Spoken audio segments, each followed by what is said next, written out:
Abrimos la primera entrevista para reflexionar sobre temas que atañen a la actualidad y a la realidad de muchas familias de nuestro país, porque la cuarta parte de los alumnos uruguayos son víctimas de algún tipo de acoso escolar y el 40% de ellos lo sufre en silencio. Para hablar sobre este tema recibimos esta mañana a Juan Carlos Noya, magíster en educación, consultor para UNICEF sobre temas de convivencia y acoso escolar. Bienvenido, Noya, ¿cómo anda? Hola, muchas gracias, buenos días.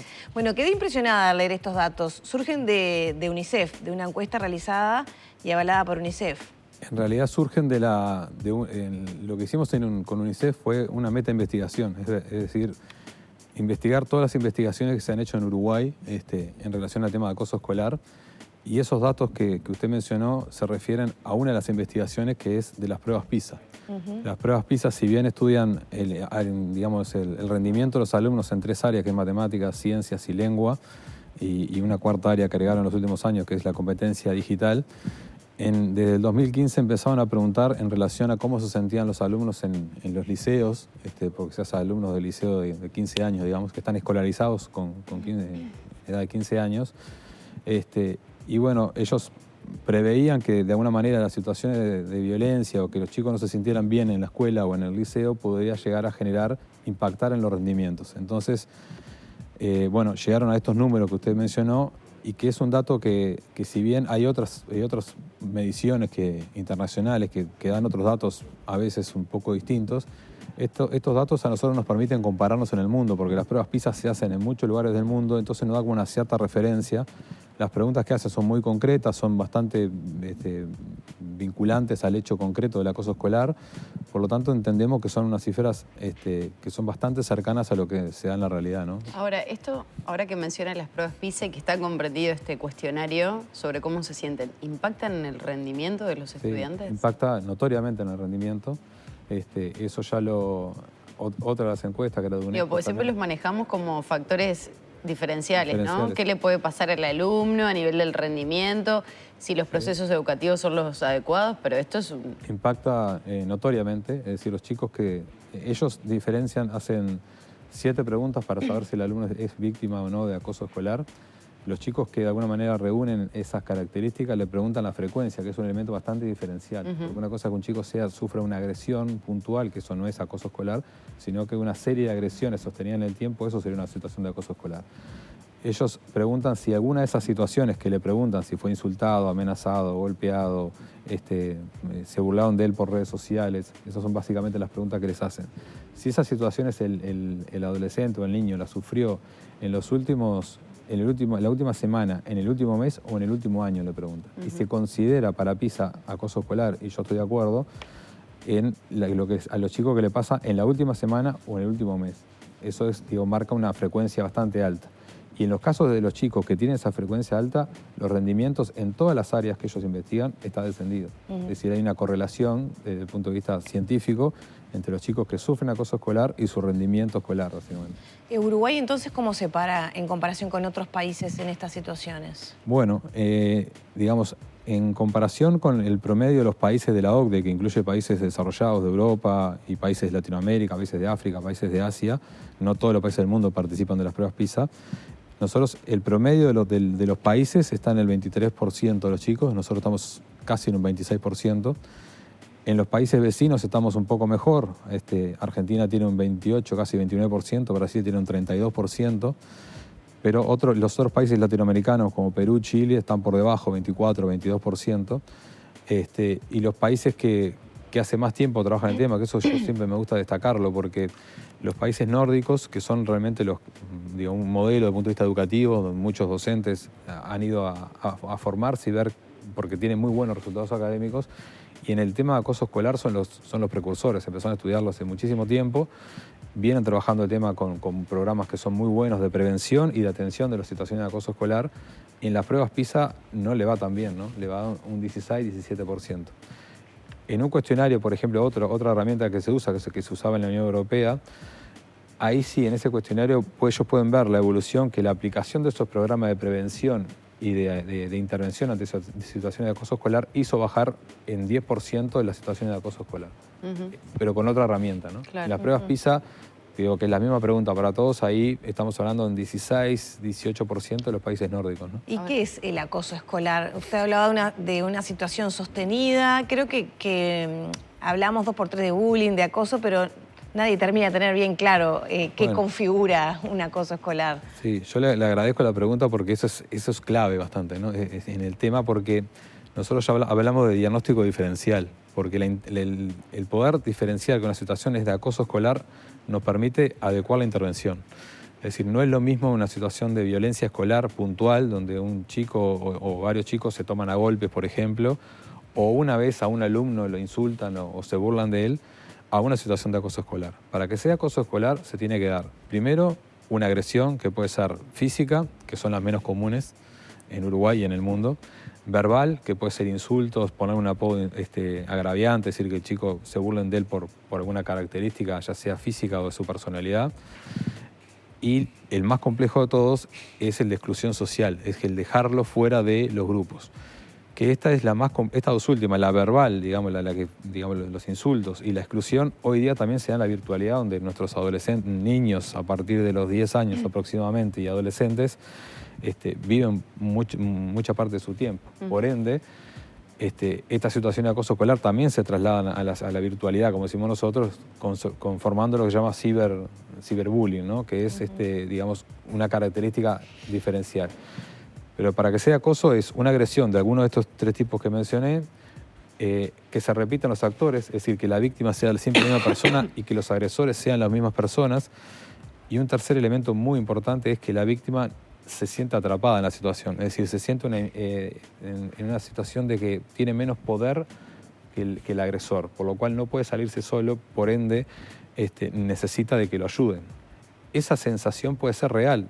Los otros chicos que lo agreden son más grandes físicamente y también puede ser un tema de poder social, ¿no?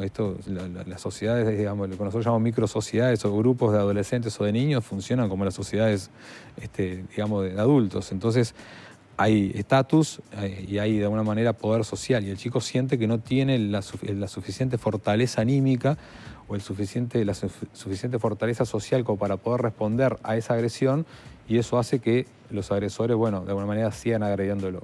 Y por otro lado esto se da en un contexto grupal, es decir, hay chicos que están siendo testigos de eso y no están interviniendo. Ahora, no, ya pienso en las cifras, ¿no? Porque decíamos que prácticamente el 25-26% de los chicos de nuestro país sufren bullying. Ahora, uno ve las cifras y cuando escuchaba el relato sobre lo que es acoso, ciberacoso en estas edades, me voy como a Estados Unidos, ¿no? Y uno ve en las películas y las noticias que damos con esos chicos que a veces entran y matan jóvenes indiscriminadamente, a docentes, como una respuesta que para nada es justificable de lo que les ha tocado vivir a lo largo de su vida. Ahora, lo traigo a nuestro país, ¿no? No vemos esas masacres, afortunadamente, no tenemos acceso a armas, pero sí tenemos niveles de autoeliminación o de intento de suicidio muy por encima de la media de muchos lugares. Y leo esas cifras del 40% que no se anima a hablarlo y pienso si hay también una correlación allí, ¿no? Sí. Porque decían, no pueden salir, son situaciones de las que no pueden salir, se sienten inferiores, necesitan a alguien, pero si no lo habla, ¿cómo se puede ir directamente a ese punto? Bien, es un tema indudablemente extremadamente complejo. La cifra de suicidios en general en Uruguay es una problemática nacional enorme. El porcentaje de chicos que se suicidan por situaciones de acoso escolar, si bien no es inmenso, hay chicos que se suicidan por eso. Normalmente el suicidio es multicausal, ¿no? Es decir, el acoso escolar puede llegar a ser el detonante, puede llegar a ser el problema principal que tiene ese adolescente que recurre a esa medida extrema, o como en Estados Unidos, otro tipo de medidas también extremas, pero normalmente esas situaciones tienen una multicausalidad que las explica.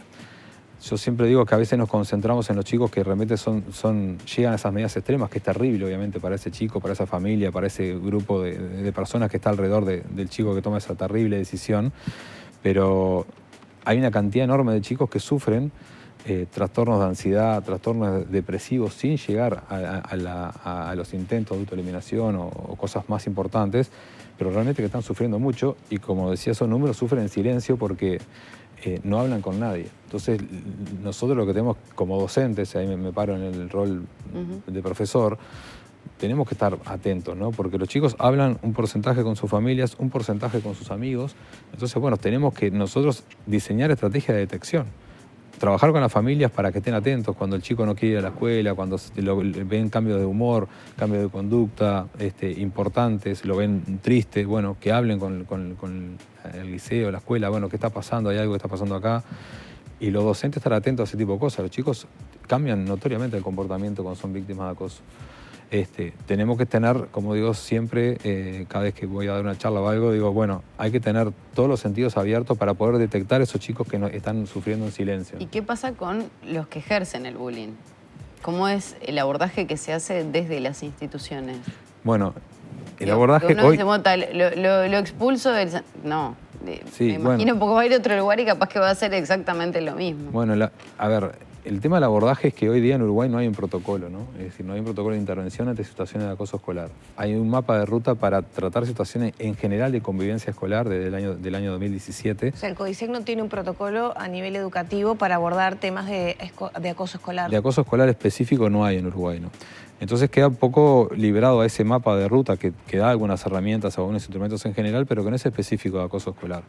Y lo que preguntabas tú realmente es realmente parte de la solución del tema, ¿no? El chico que es acosador no es acosador porque sí, digo, tiene una historia detrás que explica por qué él necesita agredir o hacer sentir mal a un compañero para de alguna manera él sentirse mejor o tener más poder en la clase. Es decir, hay toda una explicación ahí que hay que trabajarla con técnicos, ¿no? Igualmente, también digo que la intervención siempre tiene que ser doble, ¿no? La institución educativa, el docente tiene que parar la situación, poner el límite.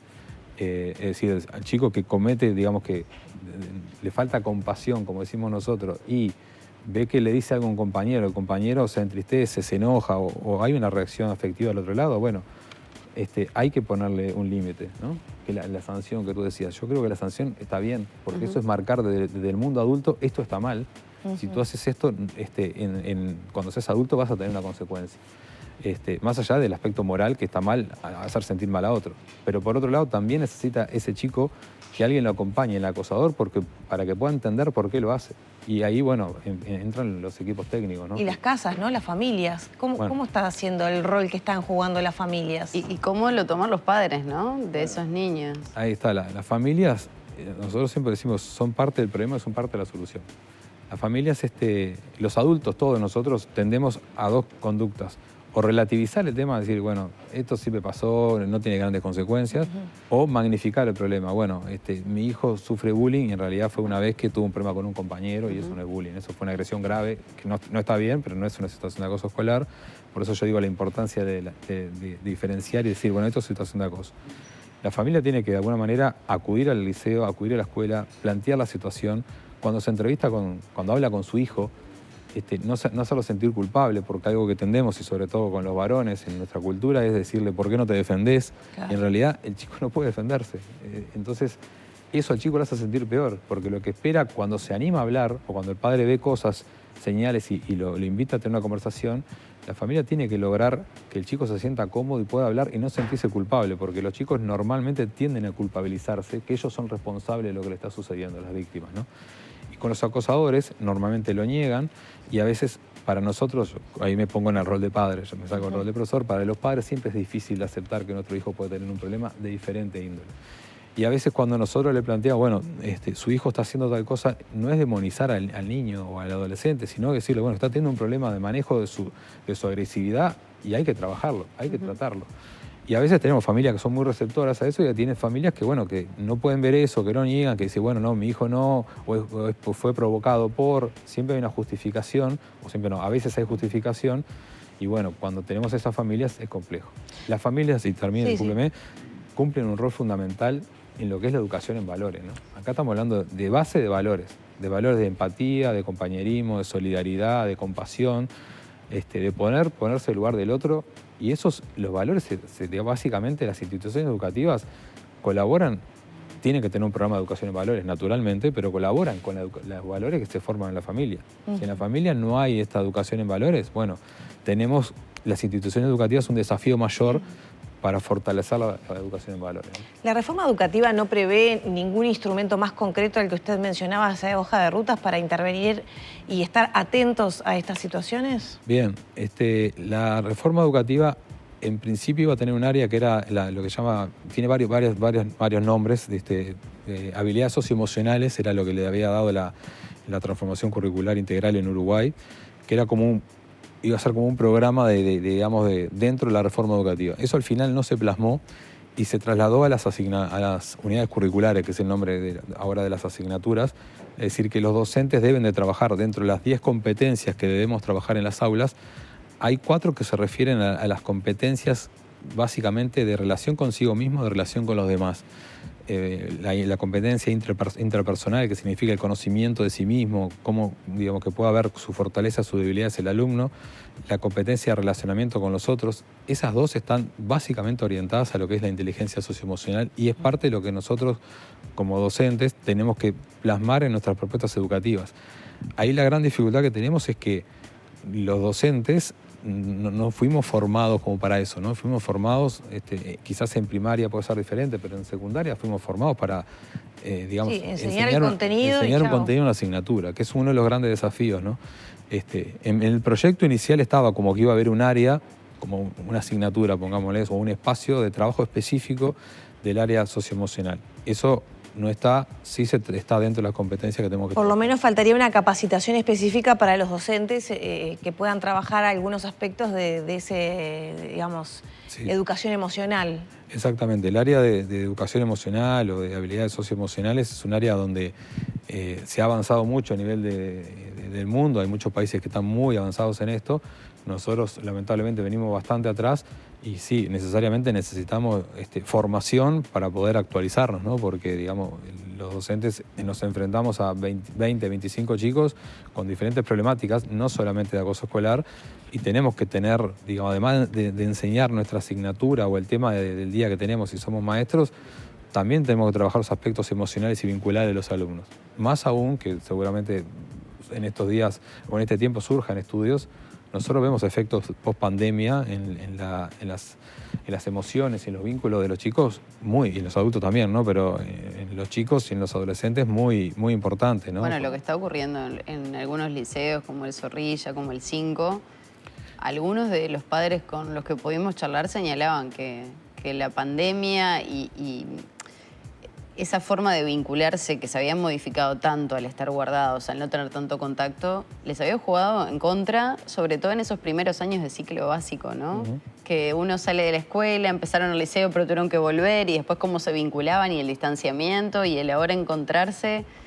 Sí. Era bastante complicado. Sí, sin duda, nosotros decimos, a convivir se aprende conviviendo, y nosotros tuvimos básicamente un año entre el 2020 y 2021, contando 2, sin que los chicos convivieran presencialmente. Y eso se sintió mucho, más allá de todos los impactos, ¿no? de los miedos que generaba el COVID al comienzo, de la responsabilización que hubo hacia los niños, a los adolescentes que podían llegar a contagiar a sus abuelos. Todo eso, digamos, generó un caldo de cultivo que indudablemente afectó mucho las emociones, la psiquis de nuestros alumnos, y que bueno, que eso de alguna manera sale para afuera. Sale en manifestaciones de acoso escolar como la que tratamos hoy, o salen en situaciones de agresiones graves, puntuales, como la que hemos visto en estos días en algunos liceos, ¿no? ¿Qué situaciones advierten ustedes en lo puntual? ¿Ansiedad, depresión? ¿Qué advierten? Y además creo que, perdón que lo interrumpa, en primaria seguramente es una cosa y ya para los más adolescentes en secundaria otra, ¿no? Sí, a nivel de los niños lo que notamos es una gran hiperactividad, ¿no? Es decir, los chicos parecen como esa imagen popular que tienen de los chicos que viven en apartamentos, que cuando los llevamos a la plaza corren y corren y corren. Bueno, es algo parecido a lo que notamos cuando volvieron a las clases. Realmente tiene un nivel de hiperactividad, de falta de control de sus impulsos importante, en primaria sobre todo. En los adolescentes tenemos algo más vinculado a lo que usted decía de esto de la sintomatología más ansiosa o depresiva, ¿no? Los chicos, los adolescentes se han metido mucho para adentro, ¿no? Ese ensimismamiento que tienen, y eso hace que, bueno, que tengamos una cantidad de chicos que ya tengan dificultades en la comunicación con sus pares. El estar detrás de una pantalla, bueno, de alguna manera les permitió estar conviviendo sin convivir, en un espacio de cierta comodidad para esos chicos que tienen dificultades comunicacionales, al volver abruptamente a tener que comunicarse con un año de pérdida de convivencia, indudablemente los somete a un desafío que muchos no lo están manejando bien, ¿no? A nivel, también para aprovechar estos minutos de la transformación educativa que Lore mencionaba recién, estos aspectos que se pueden abordar sobre todo para este tipo de situaciones de acoso, de bullying, ¿qué está pasando a nivel de la implementación, a nivel de colegios privados? Bueno, es un desafío importante la transformación curricular. Yo creo que ahí es muy heterogéneo, ¿no? Hay instituciones privadas que de alguna manera, y ahí me estoy en el otro rol, digamos, como presidente de los colegios privados de AIDEP, ¿no? Los colegios privados son muy heterogéneos, entonces es muy difícil generalizar. Hay muchos colegios privados que ya venían trabajando con el marco competencial o de un enfoque de competencias, por lo cual el cambio que se produce en la transformación curricular les fue mucho más fácil de absorber.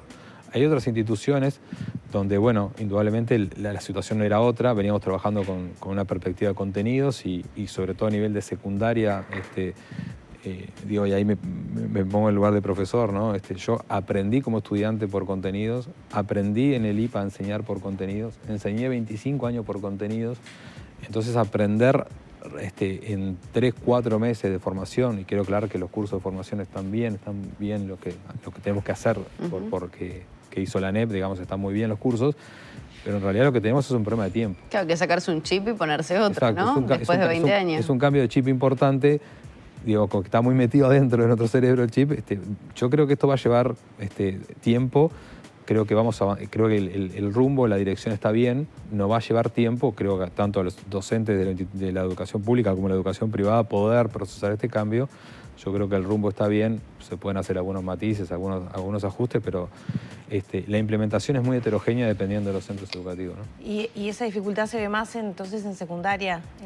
Sí, desde mi punto de vista sí, porque en educación inicial y en primaria ya hay como cierto camino andado, incluso desde los programas oficiales, que ya están desde hace mucho tiempo, hay como en algunos un enfoque directamente competencial, si bien no son otras las competencias, no son las mismas, pero hay un enfoque de enseñanza por competencias, y en otro por la propia dinámica de primaria, que son menos maestros, que de alguna manera tiene también una diferencia importante, que están muy acostumbrados a la planificación diaria, por unidad, semestral, anual, a los docentes secundarios que normalmente tendemos a una planificación más bien anual y de clase, ¿no? Entonces, yo creo que para primaria y para educación inicial es más fácil la implementación que en el caso de secundaria. No sé, ¿qué pasó con el personal que tanto se hablaba que podía llegar a provocar despidos y demás? ¿Se mantuvo? ¿Hubo que hacer algún tipo de modificación?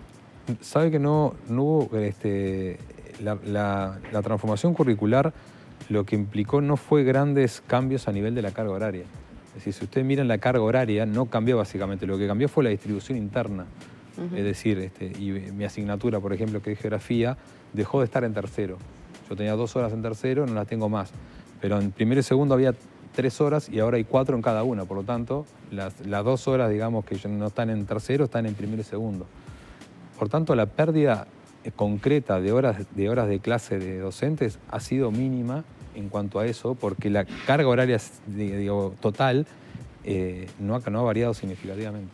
Bien. Entonces ese efecto no se ha visto, si bien puede haber obviamente casos puntuales de situaciones donde el profesor solo era de tercero, bueno, ahí puede haber algún caso puntual, pero los números son muy, muy escasos, ¿no? Noya, muchas gracias por estos minutos. No, por favor. Ha sido muy claro en hablar de estos temas que a veces, como son tan complejos, se entreveran un poco y creo que hemos podido arrojar algo de luz. Muchas gracias. Gracias a ustedes, buenos días. Como si fuera docente. Cerramos por aquí la charla, ya son las 9 de la mañana.